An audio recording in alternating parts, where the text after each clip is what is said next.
Deyirəm öz aramızı keçən dəfə müdür səni öldürür da yaxşı qurtardın əlindən. Da ayıq ol. Episoda da eşeğe bir defa batardı ha palçığa. Salam, mən müdirin qızıyam. Papa bir iki iş tapşırıb. Keçək içəridə danışaq da. Müdürün kızısan. İnandık. Keçəcək səni bizə işlər tapşırırsan. Çamırtaşan yapacaq. İşlər necə gedir? Mehmet sonucun işler neden dedi? Super ve kassa doludur. Aldanmışıq özünə rəxmət. Bakın. Siz nəyə gülürsünüz? Mən başa düşmürəm. Siz mənə ələ salırsınız burada. Mən deyirəm ki, müdirin qızıyam. Başa düşmədiniz mən deyəsən. Yok hanım zarafat nedir, el salmak nedir? Biz burada pozitif işler, müşteri memnuniyeti, gelir üzerine gülür. Gülmemez mi? Gülmemez. Yaxşı, yaxşı. Deyin görüm bu 48 manatlıq paket aktivdir hələ də. Deyirəm, mərifədə bax, sən paketimsin örgəri qiymətli.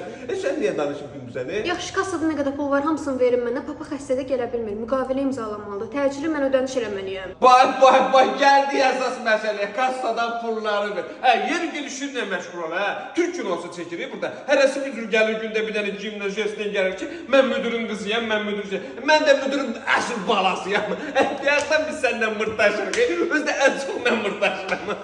Nə olur bizə? Nə danışırsınız siz? Eybi yox, görərsiniz.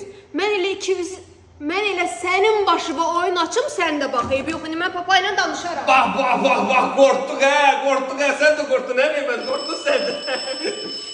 Sən gəlir, müdür. Ay can əmi allanmadıq bu gün.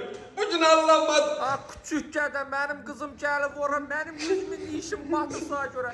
O Əsl yanındakı türkünü də sən Mehmet. Görmüşdüm, şəklini görmüşdüm statusda. Canım kızım yazıb paylaşmışdı, öz ürək qoymuşdu. Mehmet əsl qızıymış. İndi yadıma düşdü.